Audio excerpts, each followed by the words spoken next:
안녕하십니까. 아임유어 미디어 연구소의 논술연구원 러셀입니다. 오늘은 교육생님께서 작성해주신 원본 작성에 대해서요. 제가 지난 시간에 사고과정 질문을 드렸고 그런 질문에 대한 답변을 주신 그런 상황이고 답변에 이어서 또 자가반론 작성이라는 또 하나의 과정을 진행을 해주셨습니다.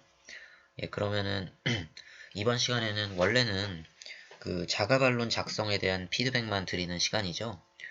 제가 드린 사고과정 질문에 대해서 교육생님이 답변해 주신 것에 대해서 그에 대한 또 다른 추가 답변 과정은 사실 별도로 없거든요. 이제 그럼에도 불구하고 제가 필요하다고 생각한다면 재량에 따라서 일부 포함시키는 거는 가능하기 때문에 예, 함께 진행을 해보도록 하겠습니다. 그러면은 사고과정 답변에 대해서 제가 추가적으로 한 가지 더 말씀을 드리고 싶었던 게 있는데요. 그거부터 한번 보도록 하시죠. 예, 이렇게 제가 드렸던 질문을 붙여넣고 그에 대한 답변 작성해 주시는 형식을 잘 지켜주셔서 감사하다는 말씀을 드리고요. 제가 드리고자 했던 말씀은 바로 이 노란색 밑줄을 쳤던 이 부분입니다. 예, 이런 말씀을 해주셨어요. 우리 이제 사회에서 소수자가 되지 않으려면 논쟁 과정에서 뭐 이겨야 한다 이런 말씀을 해주셨죠. 예, 이에 대해서 드릴 말씀이 있었거든요. 어떤 것이냐면요. 가장 뭐 몇 가지, 두 가지, 세 가지 정도 있는데 크게 두 가지라고 할 수 있을 것 같습니다. 먼저 첫째는 이런 거거든요. 그 소수자라는 개념이 있지 않습니까? 이 소수자라는 개념을 정말로 이제 써야 할 때, 필요할 때 적확한 용법으로 써주시는데 신경을 좀 써주시는 게 필요할 것 같다는 생각이 들어요. 그러니까 엄밀하게 어휘를 사용해야 될 필요가 있다는 말씀이었죠. 왜 그런지 한번 보시면은요. 일단은 어떤 교육생님의 글을 읽어보았을 때 느낄 수 있는 점은 논쟁에서 패배한다고 했을 때 소수자가 된다는 식으로 이제 생각을 하시는 것 같아요. 예. 그런데 생각을 해보면은 반드시 우리가 논쟁에서 패배한다고 해서 곧바로 패배한 집단이 소수자 집단으로 전락한다고 볼 수가 있을까요? 사실 그러기는 어렵다고 생각을 하거든요. 가장 단적인 예로요. 이번에 이재명 대선 후보 있지 않습니까? 대선 후보가 사실은 얼마 전까지만 해도 내년 초에 대규모로 추가 재난지원금을 지급한다는 어떤 그런 구상안을 굉장히 힘을 줘서 주장을 했었는데 이러한 당초 구상안이 지금은 철회가 된 상태죠. 이 사례를 보면은 알 수가 있거든요. 이런 식으로 생각을 해볼 수가 있죠. 민주당 내에서요, 추가 재난지원금을 지급하는 안에 대해서 찬성파와 반대파가 나뉘어서 논쟁을 했을 가능성이 있죠. 뭐 거의 논쟁을 했을 거라고 생각을 해야죠, 이거는. 여기에서 이제 이재명 후보자가 주축이 된 찬성파가 반대파에게 패배했다고 볼 수가 있을 겁니다. 그죠? 결국에는 지급하기로 한 안이 철회된 것이니까요. 뭐 만약에 민주당 내에서 이런 논쟁이 없었다고 하더라도요. 이렇게 생각을 해볼 수도 있죠. 이재명 후보를 중심으로 추가 재난지원금을 지급한다는 안에 찬성하는 여론, 뭐 국민 여론이겠죠. 여론과 또 이에 반대하는 여론이 논쟁을 했다고 볼 수도 있을 것입니다. 예, 그 결과 마찬가지로 찬성 측이 반대 측에 패배했다고 해석을 할 수가 있겠죠. 자, 그러면은요. 여기서 이재명 후보를 중심으로 한 추가 재난지원금 지급 찬성 측이 어, 논쟁에서 패배했다고 해서 이들이 소수자가 되었다고 말을 할 수가 있을까요? 사실 그렇게 보기는 어려울 겁니다. 그죠? 그래서 소수자란 어떤 개념어가 내포하는 의미를 생각한다면은 여기서는 소수자라는 단어를 쓰는데 좀 극도로 조심을 해주실 필요가 있다는 생각이 들어요. 이제 하고자 하는 말을 이제 깔끔하게 딱 떨어지게 한마디로 나타내는 단어가 없는 경우가 있을 수 있는데, 뭐 그런 경우는 사실 어쩔 수가 없어요. 뭐 약간은 장황하게 하고자 하는 말을 세밀하게 풀어 쓴다고 하더라도 사실 그렇게 하는 편이 오히려 의미 전달에 오해를 주지 않는 것이지, 여기서 이제 과감하게 축약을 한다고 소수자 같이 굉장히 어떤 민감한 개념이 내포되어 있는 그 개념어를 약간 안이하게 사용을 하게 되면은 내용 전달이 오히려 흐트러지는 문제가 있을 수 있거든요. 예. 그렇기 때문에 이 소수자라는 단어를 좀 세심한 주의를 기울여서 사용을 해주시고, 혹시나 좀 어울리지 않는 맥락에서는 하고자 하는 말씀을 좀 더 풀어서 다른 표현으로 해주시는 게 좋을 것 같다는 말씀을 드리려고 했던 것입니다. 네. 그랬고, 그래서 이제 이 말씀하시고자 하는 맥락을 미루어 보자면, 소수자라는 단어 대신에 뭐 어떤 표현이 가능할까요? 생각을 해봤는데, 뭐 헤게모니를 빼앗긴 집단, 또는 이권 경쟁에서 도태된 집단, 뭐 이런 정도의 표현이 적당하지 않을까 생각을 해봤습니다. 뭐 이 두 가지 표현이 썩 마음에 드시지 않을 수도 있는데, 그렇다면 이제 좀 더 말씀하시고자 하는 바를 잘 담아낼 수 있는 표현이 무엇인지 곰곰이 생각을 해보셔서 한번 표현을 다시 해보시는 것도 좋을 것 같아요. 예, 이게 지금 말씀드린 게 한 축이었고요. 그 다음으로 드리고자 했던 말씀은 이것이죠. 뭐 소수자라는 단어는 차치하고서요. 소수자가 되거나 혹은 되지 않는 것이 논쟁이라는 절차를 통해서 결정된다고 교육생님은 보고 계시는 것 같아요. 근데 이것이 이러한 생각이 맞는지에 대한 근본적인 물음을 한번 제시해보고 싶다는 말씀이었죠. 대부분 현대 민주사회에서요, 헤게모니라든지 뭐 사회적으로 한정된 자원을 획득하기 위해서 가장 일반적으로 제도화되어 있는 절차가 논쟁이라고 할 수 있죠. 뭐 토론이죠. 이러한 사실은 뭐 이론의 여지가 없습니다.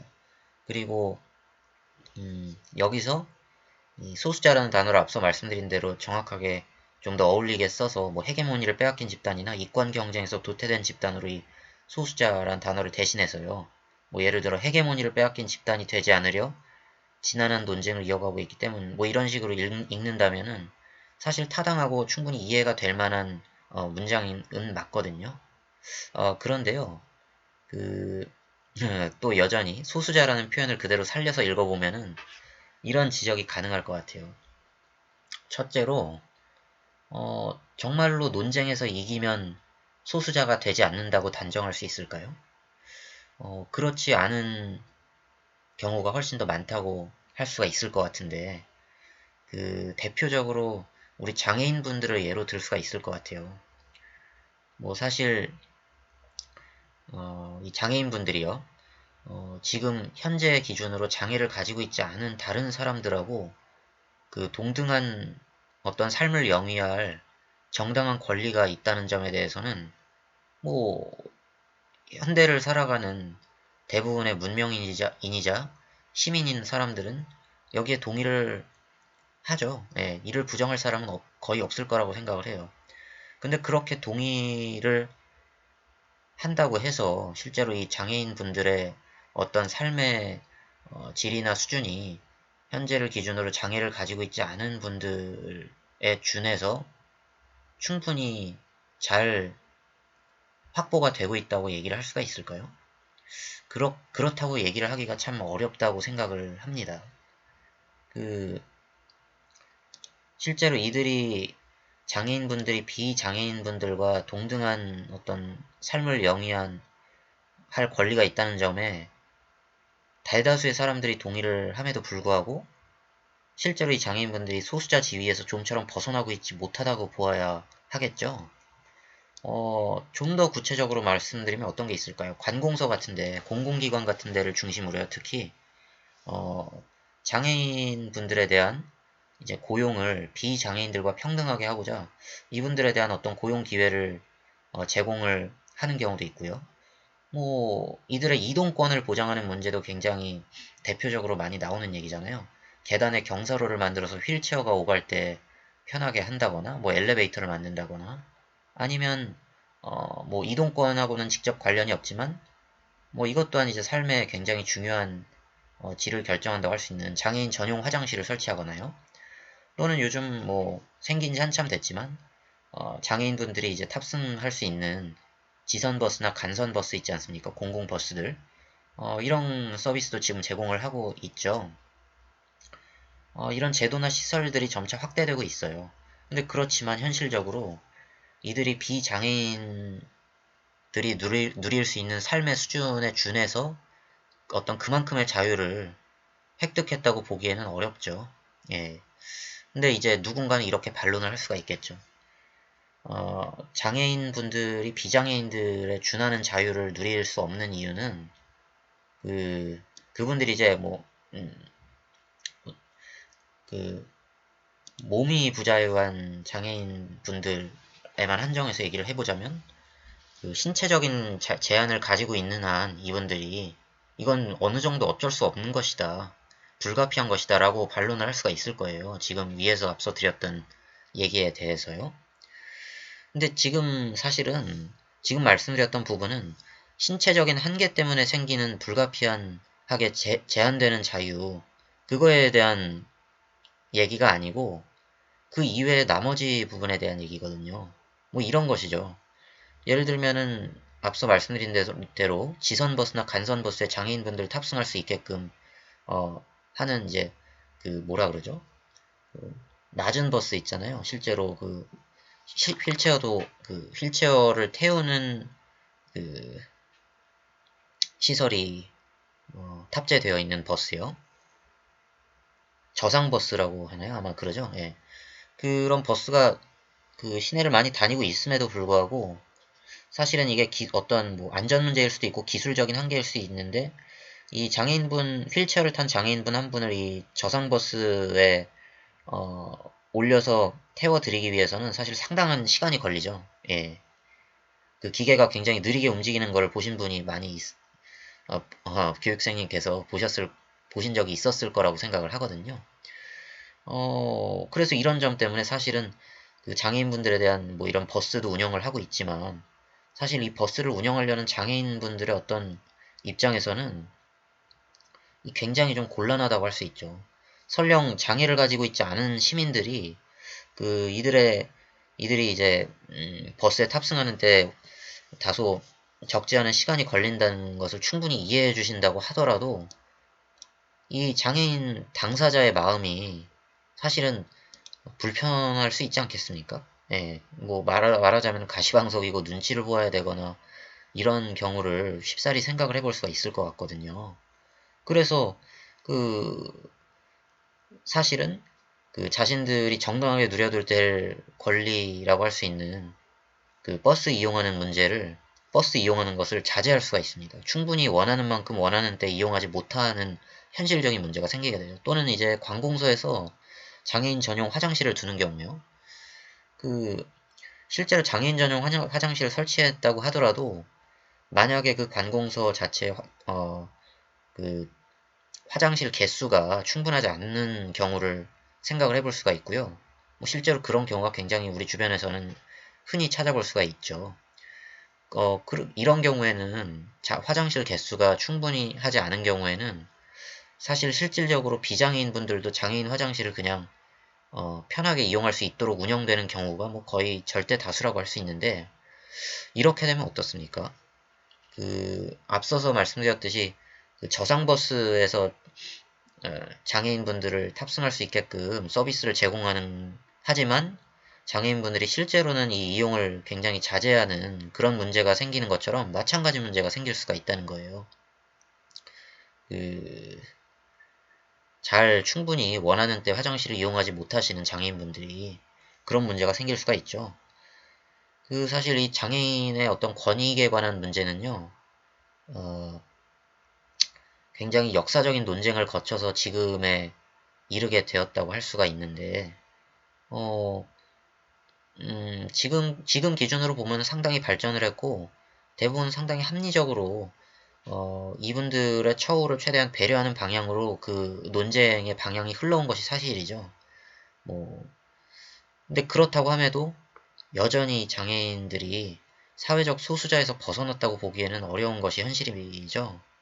그 이런 이제 이상에서 좀 이제 장황하게 말씀을 드렸던 사례에서 보듯이 그 교육생님께서 지적해 주셨던 대로 어떤 논쟁에서 이기면은 소수자의 어떤 지위를 면할 수 있다, 피할 수 있다라고 어, 생각하시는 데에는 그 약간의 오류가 있다는 지적도 충분히 가능하다는 생각을 해볼 수가 있을 것 같습니다.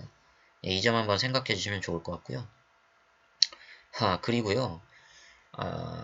마지막으로 한 가지 더 말씀을 드리면은 사실 그 어떤 논쟁을 통해서 승부를 갈라서요.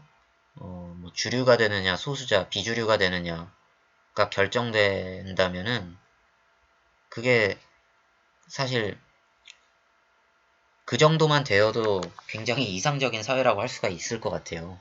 실제로 어떻습니까? 그 소수자 지위를 면하기 위해서 소수자 집단이 논쟁에 참여라도 할 수 있으면 다행이라고 생각을 할 수도 있을 것 같아요. 실제로 논쟁의 주체로서 참여하기조차 어려운 경우가 대다수라고 할 수 있지 않을까요? 그 앞서서 말씀드렸던 내용들은 그나마 소수자들이 논쟁의 주체로 참여할 기회라도 이제 보장된다는 것을 전제로 드렸던 말씀인데 그 현실이 그렇지 않다는 거죠. 계속 이제 장애인 분들의 권익에 관한 예를 들면서 말씀을 드려보면은요. 우리 이제 내년 뭐 3월에 대선인데 뭐 제가 모든 역사적인 사례를 점검했다고 말씀드릴 수 없지만 뭐 국내외를 막론하고요. 그 대선 같은 뭐 국회의원 선거도 포함해서요. 각종 선거에서요. 역사적으로 어떤 장애인의 권익이나 이들의 복지에 대해서 굉장히 중심적인 의제로서 다뤘던 그런 역사가 있는지 상당히 의문이거든요. 단연코 그런 경우가 거의 없었다고 생각을 합니다. 그, 또 이러한 이제 저의 지적에 대해서는 이런 반론이 예상이 돼요. 이건 어쩔 수 없다, 이것도. 전체 인구 중에서 장애인이 비율이 굉장히 적고, 그 정치의 생리상 얼마나 많은 표를 얻어야 되는지에 굉장히 골몰할 수밖에 없기 때문에 그 장애인들이 줄 수 있는 그 표의 숫자가 많지 않다는 점을 고려하면은 이 장애인분들의 복지나 이분들의 어떤 권익에 관한 고려가 그 선거의 어떤 후보자의 공약에서 주변부로 밀려날 수밖에 없는 것은 상당히 불가피한 측면이 있다라는 반론이 굉장히 예상이 돼요. 그런데요. 일단은 이런 말씀 한번 드려볼게요. 보건복지부에서 장애인 현황이라는 것을 그 발표를 하는데요. 2020년 기준으로 이게 지금으로서는 가장 최근 자료거든요. 2020년 기준으로 등록된 장애인 수만 263만 3026명이라고 하거든요. 이 같은 해인 2020년에 우리나라 전체 인구가 5,178만 1000명이라고 합니다. 이거를 비율상 계산을 해보면은요, 장애인분들이 5%가 약간 넘는 비율이라고 할 수 있거든요. 일단은 이 5%라는 비율을 보고서 뭐 판단하기 나름입니다. 저 같은 경우에는 사실 이 5%가 정말로 등한시해도 될 정도의 적은 비율인지부터가 저는 의심이고요. 예, 의문이고요. 그리고 또 두 번째 이 반론에 대한 재반론을 드리고자 하는 말은 이런 얘기가 가능해요. 우리가 교육생님께서도 답안에서 이제 소수자 문제에 집중을 하면서 소수자라는 표현을 굉장히 거듭 써주셨는데요.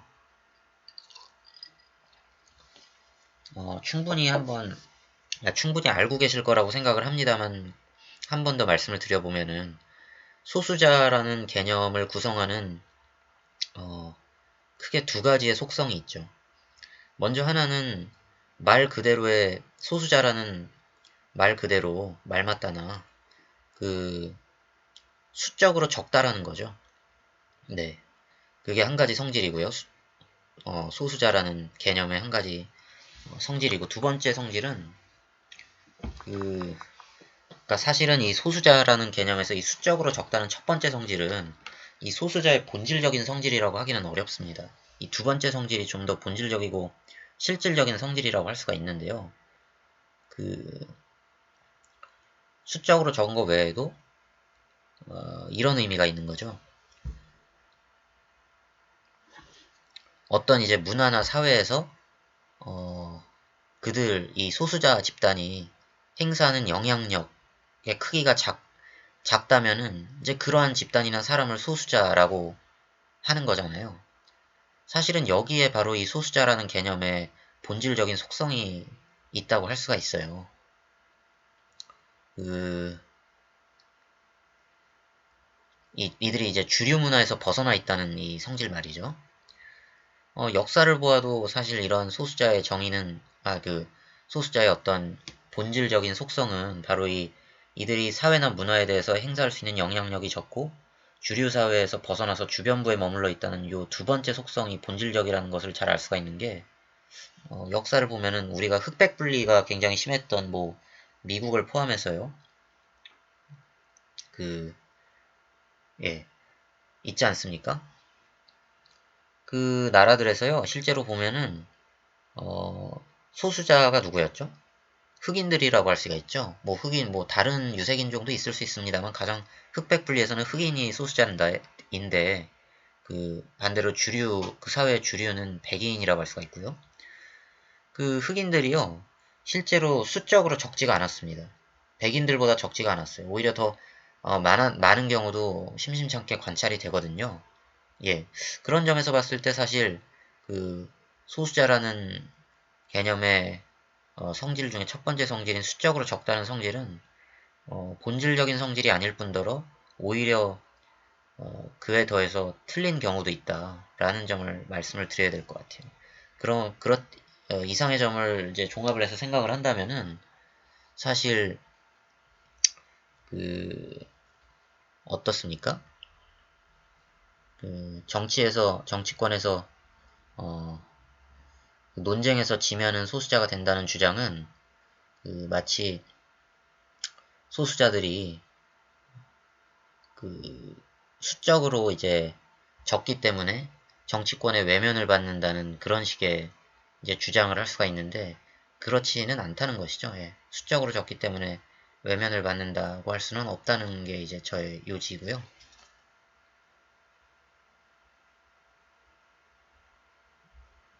그래서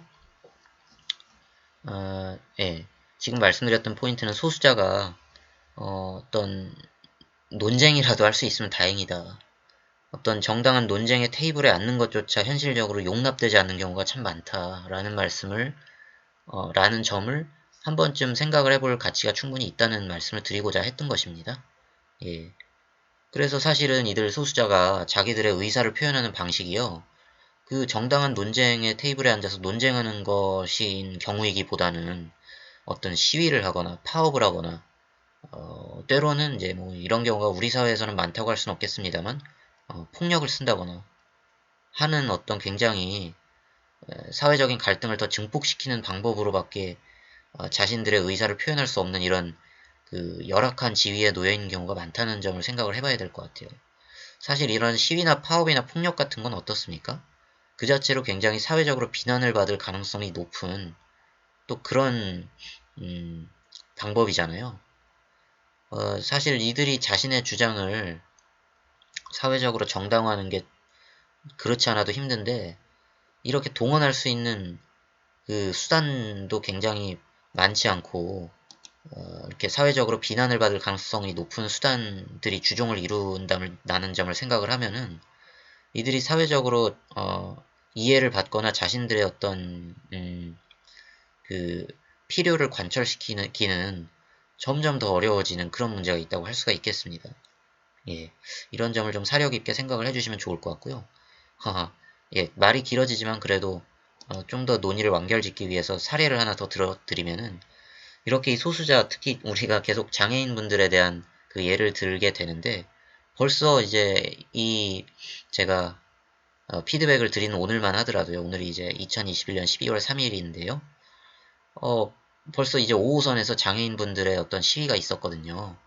그 문을 막아, 그 전동차 있지 않습니까? 지하철에 문을 막아서 가지고 이제 문이 닫히지 않아서 전동차가 다음 역으로 이동할 수 없도록 하는 방식의 시위를 했거든요. 장애인분들이. 근데요, 이 관련된 기사를 찾아보면은 사실 이들이 어떠한 어, 필요를 관철시키고자 이러한 시위를 했는지에 주목한 기사는 찾아보기가 쉽지가 않아요. 저도 겨우 검색하다가 애써 찾았는데요. 이런 사유였다고 합니다. 일단은 전국 장애인 차별철폐 연대에서 주도를 했다고 하고요. 그 사유는 이랬대요. 그 내년 예산안에 장애인의 이동권을 보장하는 예산이 제대로 반영되어 있지 않아서 이에 대해서 항의를 하고자 그 홍남기 부총리의 이제 자택으로 이동을 하는 과정에서 또 자택이 마포구에 있다고 합니다. 5호선을 이제 타야 하는데 그 이동 과정에서 이제 시위를 했다는 거죠. 그 이 이런 어떤 시위의 내용이요. 내용을 찾기는 참 어려웠어요. 그냥 단지 대부분의 기사들이 짤막한 단신으로 그냥 이 장애인 그 철폐연대에서 차별철폐연대에서 5호선의 무슨 역에서 전동차의 문을 막았었고 이것 때문에 전동차가 그 몇 분 얼마의 긴 시간 동안 연착되었다. 많은 시민들이 불편을 겪었다. 뭐 이런 얘기만 주로 발견할 수가 있었거든요. 많은 기사에서. 이런 것만 보아도요. 사실 이 소수자인 장애인분들이 그 자신들의 뜻을 관철시키는 게 얼마나 참 어려운 것인지를 갖다 우리가 쉽게 알 수가 있을 거라고 생각을 해요. 예. 그래서 이 점 한번 봐주셔도 흥미로운 지점이라고 생각이 들어서 한번 말씀을 드려봤고, 말씀이 좀 길어지긴 했네요. 본 단계는 이 사고 과정 답변에 대한 피드백이 아니라 자가 반론 작성에 대한 피드백임에도 불구하고 말이죠. 그러면은 이제 자가 반론 작성에 대한 피드백으로 넘어가도록 해보죠. 잠시만요.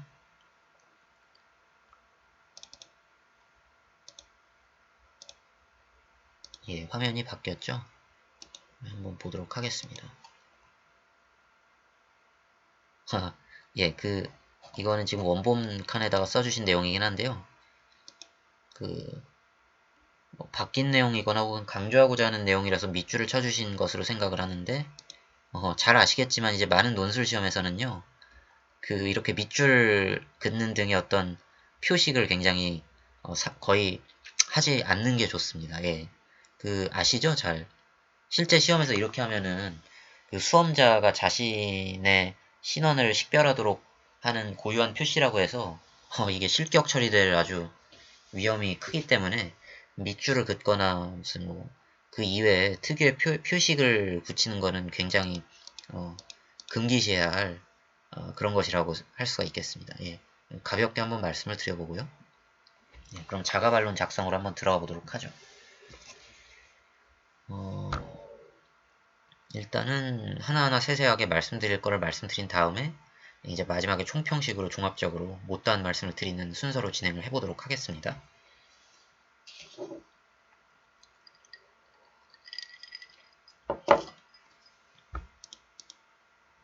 네. 일단은 두 번째 문장이죠. 첫 문단에 사회의 여러 차원에서 각자의 기득권을 지키기 위해 논쟁을 이어가고 있으며 이렇게 돼 있는데 여기서 기득권이라는 말씀을 표현을 써주셨는데요. 이를 두고 이제 완전히 틀렸다고 말씀을 드리고자 하는 건 아니지만 이게 약간 읽는 사람에 따라서는 뭐랄까요.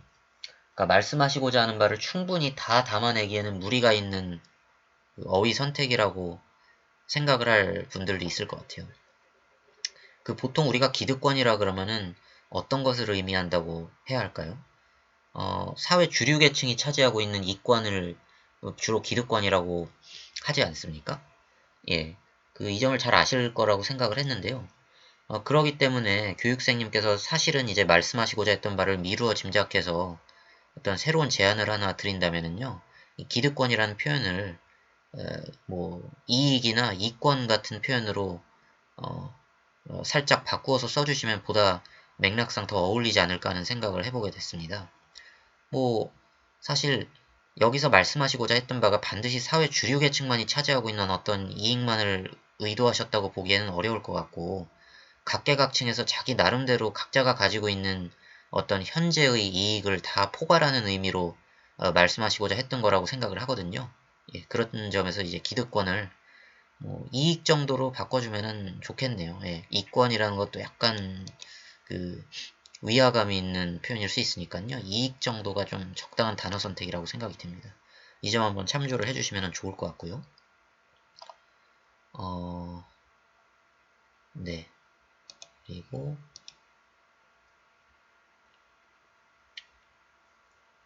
이것도 한번 그냥 말씀을 드려보도록 하겠습니다. 이거는 뭐 어문 규범에 관한 얘기라서 직접 상세하게 제가 적어놓은 걸 읽어보셔도 충분히 해결될 문제라고 보지만, 워낙에 또 중요하고 흔히들 나오는 어떤 실수 같은 거라서요. 언급을 해볼 가치가 있을 것 같아요. 우리가 문장을 쓸 때 주어하고 수어를 완전하게 갖춘 완결된 문장을 쓰는 것을 습관하는 게 좋다고 말씀을 드릴 수가 있을 것 같은데요. 이 밑줄 친 이런 사회이기에 이 부분만 이제 이 부사어인데요. 부사어구만 떼어서 완결된 문장으로 만들면 이런 사회이다라 그러니까 이런 사회이다가 되지 않겠습니까? 근데 이제 이런 사회이다 라는 문장에는요, 주어가 없어요. 그래서 이게 비문으로 읽힐 여지가 있다는 점을 말씀을 드려야 될 것 같아요. 그래서 이거를 완결된 어떤 주어와 수어를 완전히 갖춘 문장으로 바꾸어 본다면 어떻게 할 수 있을까요? 이렇게 해볼 수가 있겠죠. 우리 사회가 이런 사회이기에 라고 해서 우리 사회가 라는 주어를 명확하게 밝혀 써주는 방법이 하나가 있고요. 또는 우리 사회가 이러하기에 뭐 이렇게 써주는 방법도 있을 것 같습니다. 이게 이 두 가지 정도로 바꿔 써주는 게요. 이런 사회이기에 라고 해서 주어가 없이 수어만으로 쓰는 문장보다는 우리말 어법에 훨씬 더 어울리는 표현이라고 할 수가 있을 것 같아요. 물론요, 좀 이렇게 너그럽게 해석을 해서 지금 써주신 이런 사회이기에 이게 반드시 오류라고 볼 수 없는 어떤 또 지점은 우리 사회가 라는 주어가 생략되었다고 본다면은 뭐 이렇게 쓸 수 있다는 주장을 할 수는 있겠습니다만, 그럼에도 불구하고 이렇게 좀 정확하게 밝혀 써주시는 걸 권고해 드리고요.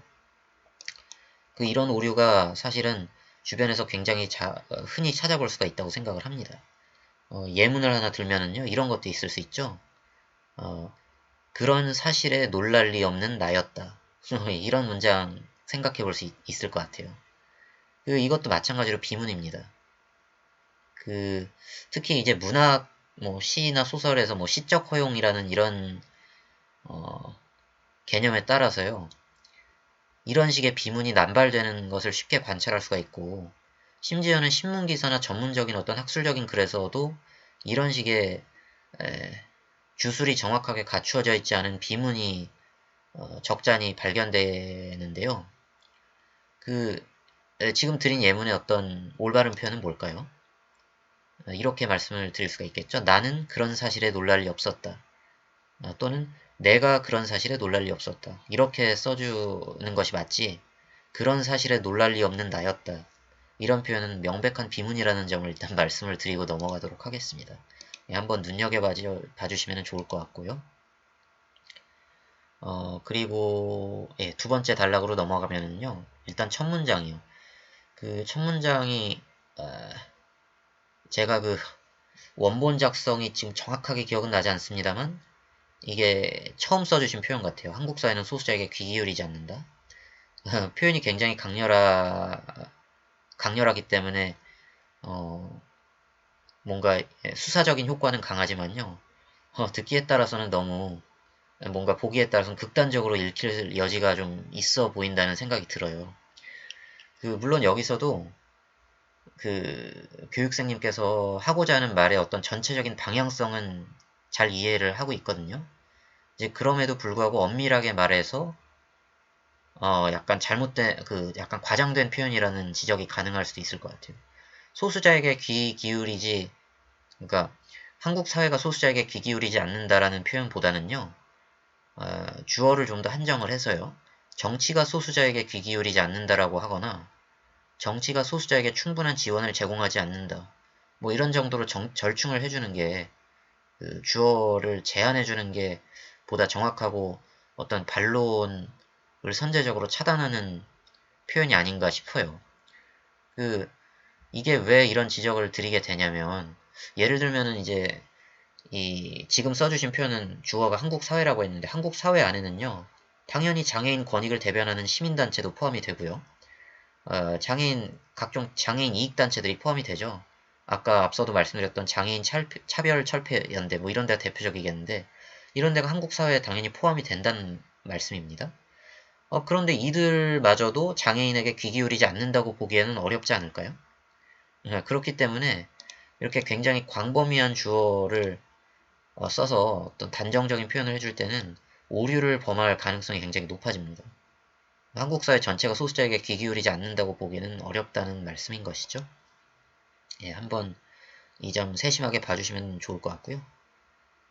그리고 예, 그 바로 다음 두 번째 문장 여기에 대해서도 이제 드릴 말씀이 있거든요. 정치인은 득표 가능성을 높여주는 기득권을 선택하고 이 부분인데요. 이 부분도 사실 뭐랄까 좀 더 말씀하시고자 하는 바를 세심하게 소상하게 탁 집어서 표현을 해주셔야 더 오해의 소지가 없을 것 같아요. 이것도 마찬가지로 교육생님이 어떤 말씀을 하고자 하시는지 전체적인 방향성은 충분히 이해를 하거든요. 그렇지만 이제 엄밀하게 생각했을 때 이 문장에 대해서 의문을 제기할 사람이 충분히 있을 수가 있을 것 같아요. 이렇게 생각을 해보죠. 앞서도 말씀드렸지만 기득권은 대체로 수적으로 소수라고 할 수가 있어요. 기득권은. 그렇죠. 그런데 정치인은 생리적으로 많은 표를 획득해야 되는 거 아니겠습니까? 그렇기 때문에 이 문장을 그냥 표면적으로 읽고서는 일견 되게 의아하다는 반응을 보이는 분들이 충분히 있을 수 있을 거라고 생각을 해요. 정치가 많은 표를 얻는데 굉장히 신경을 쓰는 바닥이 정치판인데 왜 기득권을 수적으로 적은 기득권을 선택한다는 얘기를 하지? 이런 생각을 할 수가 있거든요. 물론 굉장히 초보적인 독자가 할 법한 생각이죠. 그럼에도 이런 생각을 해볼 수가 있다는 점은 중요하게 주목을 해야 될 것 같고요. 사실 이제 또 이 또한 교육생님께서 말씀하시고자 했던 바를 좀 더 정확하게 추론을 해서 생각을 해본다면 이런 얘기를 할 수가 있을 것 같습니다. 사실은 정치가 기득권의 편을 들어주는 이유가 잘 아시다시피 기득권들은 그러니까 두 가지가 있을 것 같아요. 첫째는 이 기득권들 입장에서요. 사회 주류층 입장에서 이들은 잃을 것이 있어요. 뭐 돈이 될 수도 있고요. 권력이 될 수도 있고 사회적인 위신이나 지위 같은 게 될 수도 있겠죠. 그래서 잃을 것이 많기 때문에 이런 점에서 이런 기득권들은 자신들끼리 정치적으로 결집하려는 유인이 굉장히 크다고 할 수가 있어요. 잃을 것이 없는 평범한 소시민들에 비해서 말이죠. 그리고요. 두 번째 측면은 실제로 이 기득권이 뭐 요즘 뭐 자본주의 사회이기 때문에 기득권 하면은 결국에는 돈으로 모든 얘기가 귀결이 된다고 할 수가 있겠는데요. 이들의 자본력이 막대하지 않습니까? 실제로 이 막대한 자본력을 통해서 동원해서 정치권의 음으로 양으로 정치 자금을 공급하는 역할을 하죠. 이들이 뭐 우리나라가 공식적으로 로비가 법적으로 금지되어 있긴 합니다만 뭐 음양으로 로비에 준하는 어떤 모종의 활동을 해온다는 점은 우리가 능히 짐작을 할 수가 있거든요. 뭐 이렇듯이 이제 정치권에 자금을 공급하는 이런 굉장히 중요한 역할을 하기 때문에 정치권 입장에서도 이들에 대한 목소리를 무시할 수가 없는 것이죠. 그래서 이러한 서로 간의 이해가 잘 맞물리는 탓에 정치권이 기득권을 선택한다는 이런 지금 문장이 나오게 되었다고 생각을 하거든요. 그래서 지금 말씀드렸던 이런 일련의 내용들이요. 뭐 매우 교육생님께서 생각하시기에 매우 당연하고 뭐 이런 것까지 소상하게 밝혀 적어야 되냐 라고 생각을 하실 수는 있지만은 그렇습니다. 예, 그런 생각이 충분히 일리가 있고 그렇긴 하지만 이제 제가 개인적으로 생각하기로는 제 감각에서는요. 이런 정도 얘기는 좀 풀어서 설명을 해주더라도 충분히 사안에 대해서 깊이 따져보면서 생각을 하면서 서술했다는 인상을 줄 수 있을 것 같거든요. 예. 이거는 너무 사소하고, 뭐, 전혀 언급할 가치가 없는 그런 얘기보다는 그래도 풀어서 설명해 볼 법한 그런 내용이라고 생각을, 하게 됩니다, 저는. 예. 이건 뭐 주관적인 부분이니까 참고를 해주셔서, 교육생님의 어떤 가치관에 맞게 잘 활용을 해주시면 될 것 같고요. 그리고 또 드리고 싶은 말씀은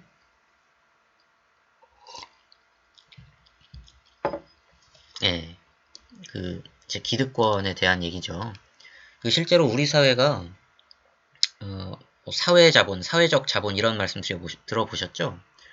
뭐 돈으로 이제 계량적으로 판단할 수 없는 돈을 중심으로 한 그런 우리가 종래에 생각하는 전통적인 의미의 자본 외에도 어떤 사회의 자산이 되는 추상적인 개념까지를 포괄하는 것으로서 사회자본이라는 개념을 우리가 도입을 하게 되는데 그 사회자본 중에 대표적인 한 가지가 사회적 신뢰가 있지 않습니까? 익히 아시겠지만 우리가 다른 우리와 경제 규모가 비슷한 뭐 수준의 국가들 포함해서 뭐 그 이상의 주요국들하고 비교했을 때 유독 우리가 이 사회적 신뢰가 낮다는 그 지점이 자주 지적이 되곤 하죠. 이것만을 소재로 이제 공영방송에서 다큐멘터리도 만들고 할 정도였는데 잘 아실 거라고 생각을 합니다. 근데 이제 이렇게 평균적인 사회적 신뢰 수준이 우리 사회에서 낮은 점은 굉장히 자주 언급이 되고 강조가 되는데 반해서요. 지금 교육생님이 말씀해주신 이 기득권 사회 내부의 사회적 신뢰가 상당히 높다는 점은 별로 이렇게 주목의 대상이 되지 않는 것 같습니다. 혈연이나 학연이나 지연 같은 걸로 얽힌 뭐 엘리트를 포함해서요. 사회 주류 계층, 기득권들의 내부에서는 사실 굉장히 어떤 신뢰와 결속이 타의 추종을 불허할 정도로 높은 편이라고 할 수가 있죠. 이게 분명한 사실이지만 여기에 이게 불편한 진실이라서 그런지 사실 많이 관심을 여기에 기울이지 않는 것 같습니다. 뭐 예를 들면은요, 이런 얘기가 있죠. 뭐 기획재정부 장관을 포함한 이제 기재부 출신 관료들이 완화적인 재정 지출을 하거나 적극적인 증세를 통해서 그러니까 적극적인 증세를 하는데 굉장히 소극적인데요, 보수적인데요. 그리고 또 어떻습니까? 검찰총장을 비롯해서 이제 뭐 사법 관료들이요. 이들은 또 고위공직자의 비위를 이제 자기 자신의 조직에서 인지를 했을 때 이에 대한 이제 어떤 수사를 하고 기소를 하고 또 법원 입장에서는 판결을 할 때 굉장히 온정적으로 대처하는 우리가 쉬운 말로 솜방망이 처벌을 하는 그런 경우를 뭐 질리도록 보죠. 근데 이렇게 할 수밖에 없는 게 어떻습니까? 뭐 여러 가지 이유가 있겠지만 혹자는 이런 식의 분석을 할 수도 있다는 것이죠. 이 사람들이 이제 은퇴를 하고 관련 기관의 고문 같은 어떤 자문역으로 재취업을 하는 경우가 굉장히 많은데요. 뭐 회전문 인사라고 많이 하죠. 재취업을 일단 할 수 있느냐 없느냐의 여부와 재취업을 한 뒤에 얼마나 달콤한 보상을 받을 수 있느냐가 이제 우리 한국 주류 사회에서 어떤 이들에게 약속된 보상 같은 것이라는 거죠. 이들이 자신들 기득권들의 얼마나 우호적인 정책과 처신을 보였느냐 현직에 있을 때에 따라서 이들이 은퇴 뒤에 재취업을 하고 그 재취업한 자리에서 어느 정도의 보상을 받을 수 있는지가 확실하게 그 선이 정해져 있고 서로 간의 그러한 믿음 하에서 철저하게 주류 사회가 돌아간다는 그런 얘기를 많이 우리는 들어볼 수가 있고요. 뭐 그 반대로 어떻습니까?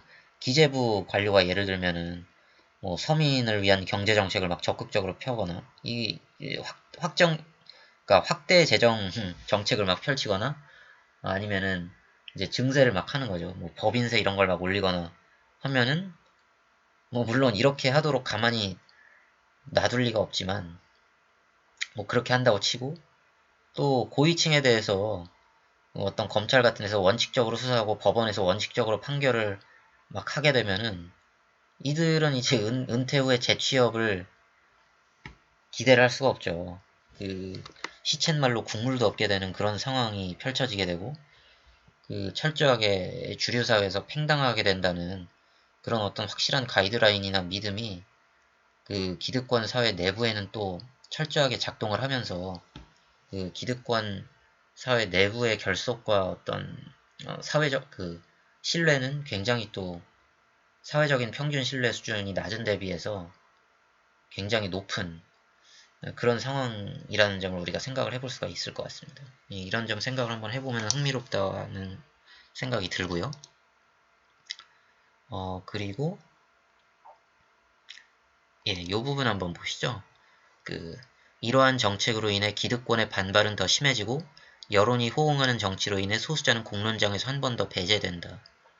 이 지점은 교육생님만의 통찰이 좀 돋보이는 문장이라고 생각을 해서 제가 코멘트를 달아봤거든요. 어떤 측면에서 그랬냐면요. 이제 우리가 보통 소수자에 대한 과시성 정책이나 이들에 대한 어떤 그 구색 맞추기식 시혜성 정책이요. 이런 거를 펼쳤을 때 실질적인 도움이 되지 않고 소수자 집단 본인들에 대한 충분한 이해가 결여되어 있다는 점에 굉장히 분개해서 소수자들의 반발을 산다는 점은 우리가 흔히 지적을 해볼 수가 있는데요. 사실 이게 기득권의 반발 또한 사서 적어도 표면적으로는 소수자를 위한 정책이니까요. 기득권의 반발을 사서 정치가 오히려 소수자를 더 공론장에서 배제하게 되는 이런 악순환이 심화된다라는 이런 지점을 포착해 주신 거는 또 굉장히 변별력이 있는 지적이라고 생각을 했거든요. 잘 한 번 더 이제 깊이 찔러서 생각을 해주신 점이 굉장히 돋보였다고 생각을 하고요. 이런 말씀을 드리고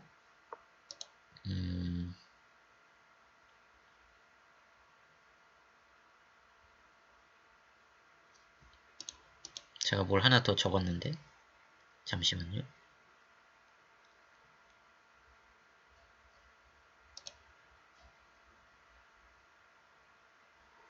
예. 아이고 중요한 걸 빼먹을 뻔했네요. 두 번째 단락에서 말씀드리고자 하는 게 한 가지 더 있었죠. 이 지점 한번 보겠습니다. 청년 정책은 2030 남성 정책이라고 봐도 무방하다. 대선 후보들의 소위 말하는 MZ세대를 타겟팅한 정책이 여성을 약간 소외시킨 남성 위주의 정책이다라는 지적을 사례로 들어주셨어요. 이런 말씀을 드려볼 수가 있을 것 같아요. 이거는 뭐 어느 정도 제 생각이 섞여 있지만 무조건 그렇다고 할 수는 없을 것 같고요. 한번 남성의 입장에서 뭔가 펼칠 수 있는 반론 근거를 생각해보면 나름 교육생님께도 흥미로운 생각의 기회가 될 것 같아서 한번 준비를 해봤는데요. 이렇습니다. 이런 근본적인 반론을 해볼 수가 있을 것 같아요.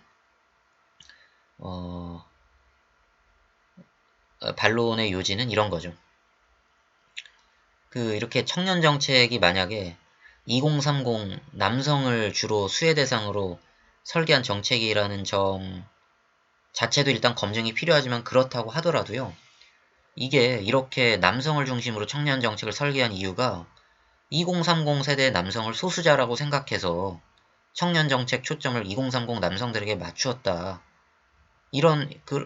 그럴 가능성도 있는데, 이런 가능성은 전혀 없다고 보는 것이냐? 그럴 가능성이 전혀 없다고 확신하는 근거가 있냐? 이런 식의 질문이 가능할 것 같거든요.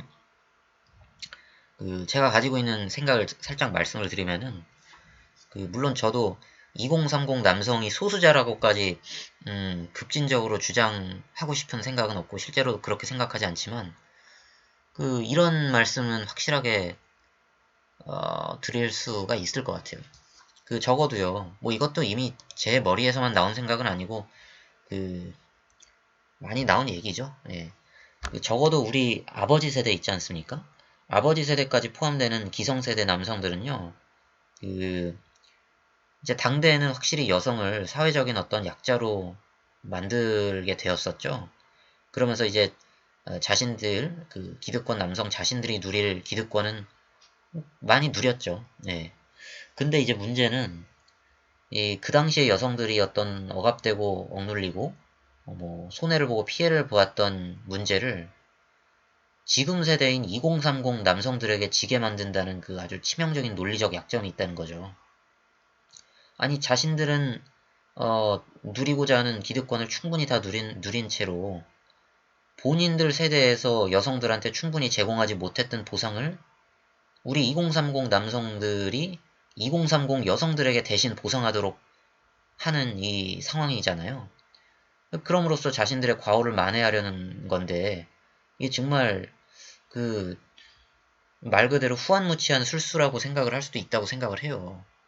그 결자해지라는 말이 있지 않습니까? 매듭을 묶은 자가 풀어야 된다고. 아니 자신들이 잘못하거나 책임이 있는 바에 대해서는 자신들이 책임지고 해결을 해야지.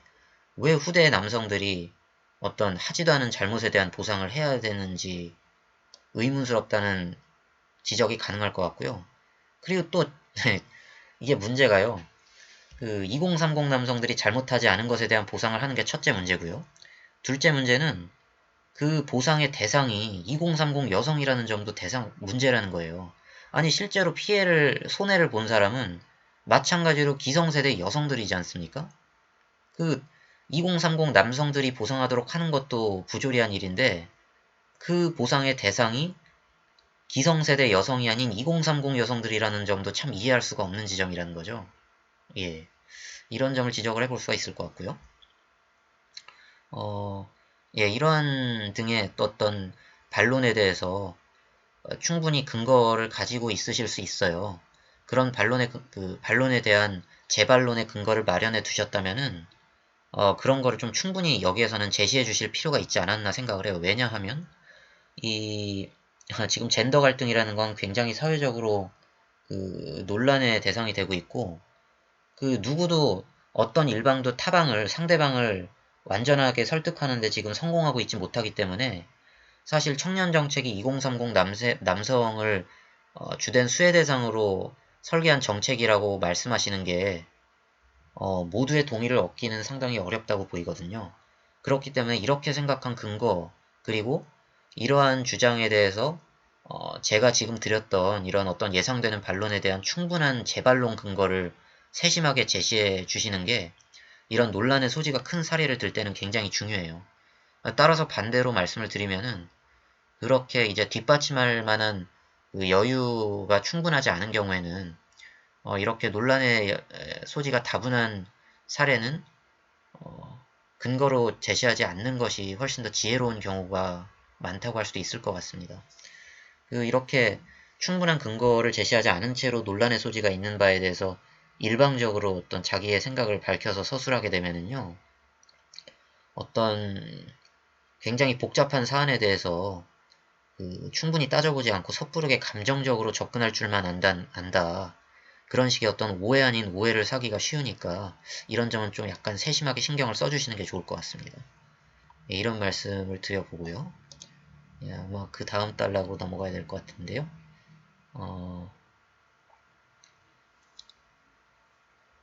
예, 최고 결정권자로서의 정책은 소수자에 집중해야 한다. 라는 건데, 예, 한번 보시면은요, 이제 뭐랄까요. 이런 말씀을 드릴 수가 있어요. 원본 작성, 지난 이제 화요일날 해주신 원본 작성을 봐도 그렇고, 이번에 자가반론 작성 해주신 걸 보아도 그렇고요. 그, 이제 이번 주 논제에 대해서 작성해주신 글을 모두 보면은, 그 어떤, 뭐랄까요, 현실 정치 있지 않습니까? 교육생님께서 현실 정치의 생리에 대해서 어떤 현실적인 이해가 덜 묻어난다는 인상을 받게 되는 것 같아요. 실제로 현실 정치를 잘 모르셔서 그렇다고 보기보다는 이제 글의 흐름이 그렇게 흘러온 탓이 좀 있는 것 같긴 한데요. 그 약간 거칠긴 하지만 교육생님께서 작성해주신 이번 글의 흐름을 크게 도식화해보면 이렇게 할 수가 있을 것 같아요. 정치가 소수자를 배척한다. 그런데 이러면 안 된다. 따라서 정치가 소수자를 배척하지 말아야 한다. 이런 흐름으로 정리를 해볼 수가 있을 것 같거든요. 그런데 사실 이런 식의 논리 전개 흐름은요, 설득력이 굉장히 부족할 수밖에 없지 않을까요? 우리가 잘 알지만 뭐 세상 만사가요, 어떻게 돌아가고 있다고 한다면은 많은 경우에는 다 그렇게 돌아갈 만한 이유가 있어서 그렇게 돌아가고 있는 것인 경우가 많지 않습니까? 마찬가지로 교육생님 말씀대로 정치가 소수자를 배척해서는 안 되죠. 예, 안 되고 이들을 보듬고 포용해야 하는데 이러한 점 자체에 대해서 이견을 제시할 사람은 거의 없을 거라고 생각이 들어요. 그렇다면은 사실은 그래서 교육생님이 관철시키고자 하는 지점을 설정을 할 때 이렇게 정치가 사회적 약자를 보듬지 않는다? 이래선 안 된다. 정치가 사회적 약자를 보듬어야 된다. 이런 식의 어떤 접근을 하시는 것보다는 그보다는 왜 현실 정치가 기득권에 힘을 실어주고 소수자에게는 관심을 두지 않고 냉대하는 식으로밖에 돌아갈 수 없는지 그 원인을 나름대로 어떤 분석해서 써주시고 그러면은 더 이상 이런 식으로 돌아갈 수 없도록 하기 위해서는 또 나름 어떤 방법이 있을지에 관해서 초점을 두어서 서술해 주시는 편이 훨씬 더 글의 설득력이 높아지지 않을까요? 예, 이런 생각을 한번 해볼 수가 있고요. 사실 뭐 말이 쉽지 상당히 어려운 과제입니다. 이렇게 글을 쓴다는 거는 그 이번 기회에 사고의 깊이를 더해보는 기회로 삼아 보시면 좋을 것 같고 또 생각이 발전할 수 있는 어떤 소중한 기회로 삼으실 수 있으니까요. 한번 생각해보는 기회로 삼으면 좋을 것 같고요. 그리고 또 이제 지금 말씀해주신 어떤 이런 설득력이 다소 부족하다고 했던 논리전개 흐름이요. 이게 사실 글을 쓰는 많은 사람들이 빠지는 전형적인 함정 중에 하나죠. 이렇게 하면 안 된다. 그러니 이렇게 하지 않도록 노력해야 된다. 이런 식의 도식은 사실 어, 그, 좀 뭐랄까요. 규범적인 주장만 되풀이하는 것이라고 할 수가 있죠. 그래서 이런 규범적인 주장을 되풀이하는 방식보다는요. 실증적으로 어떤 특정한 현상이 왜 그렇게 일어날 수밖에 없었는지 집중을 하고 이를 해결하기 위해서는 어떤 방법이 있을지에 대해서 뭐 생각을 하는 그런 식의 방향으로 글을 써주시는 게 뭐 이 언론 입사시험의 논술이나 우리같이 사회 문제를 다루고 이 문제에 대한 해결책에 관해서 끊임없이 고민하는 사람들한테는 훨씬 더 요구되는 자세라고 할 수 있을 것 같습니다. 예, 이런 점 한번 봐주시면 좋을 것 같았고요. 그리고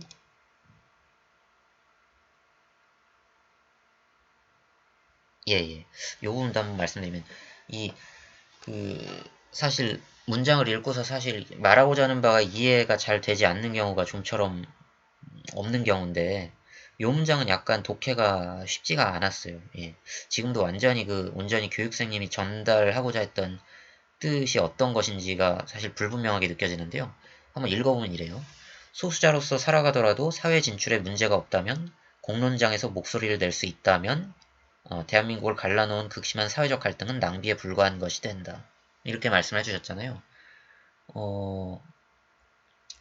이 말씀이 소수자로서 살아가더라도 사회 진출에 문제가 없다면, 공론장에서 목소리를 낼 수 있다면 소수자가 사라지거나 소수자 문제가 사라져서 그 대한민국을 갈라놓은 극심한 사회적 갈등이 크게 줄어들거나 사라지게 된다는 말씀을 하고 싶었던 것인지, 뭐 아니면 다른 말씀을 하고 싶었던 것인지가 불분명하게 느껴졌고요. 그러니까 또 여기서 이제 뒷부분에 있는 낭비에 불과한 것이 된다. 이 낭비가 표현하고자 했던 그 의미의 방향이 긍정적인 의미인지 부정적인 의미인지가 불명확하게 읽히거든요. 그래서 이제 하고자 하는 말씀을 요 문장에서 좀 더 명확하게 전달할 수 있도록 한 번 더 다듬어서 써주시는 과정이 필요하다고 생각이 들었어요. 예, 그렇게 말씀을 드려보고요. 그리고 예,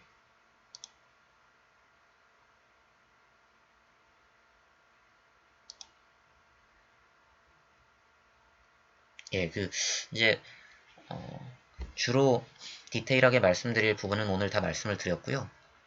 간략한 총평을 드리자면 이렇습니다.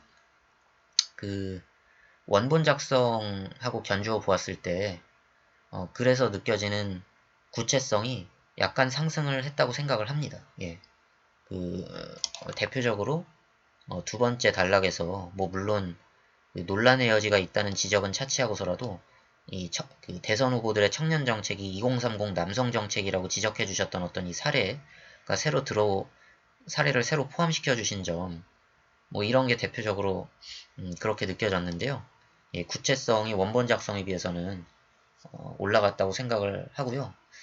그렇지만 아직까지도 그 글 전체에서 느껴지는 추상성 있지 않습니까? 이 추상성을 충분히 극복했다고 보기에는 다소 어려움이 좀 있을 것 같아요.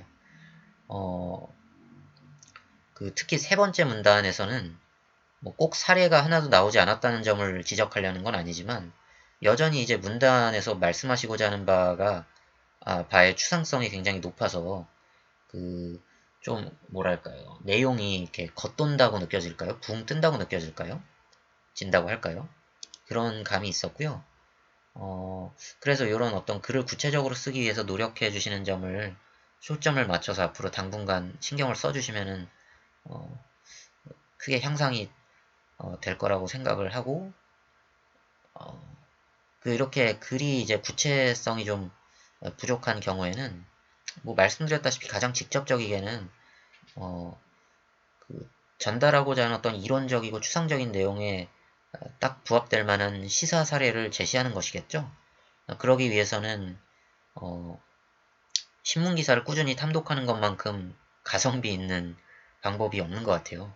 특히 이제 많은 기사를 읽는 것도 중요하겠지만 어, 논술 특강에서도 이제 3주차나 4주차에서 강조를 드리게 될 내용인데요. 사실 하나의 기사를 읽더라도요. 최대한 다양하고 깊은 생각을 해보려고 노력하는 과정이 굉장히 큰 도움이 되고 필요하거든요.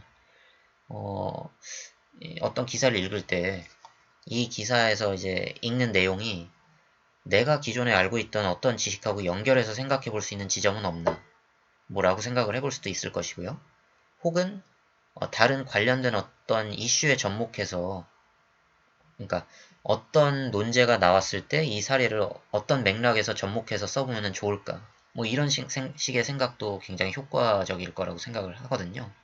예, 이런 식으로 기사를 읽으면서 굉장히 많이 생각하는 연습을 생활하신다면은 어떤 글의 추상성을 극복하고 굉장히 구체적이고 설득력 있는 글을 쓰시는데 한결 가까이 다가가실 수 있지 않을까 그렇게 생각을 합니다.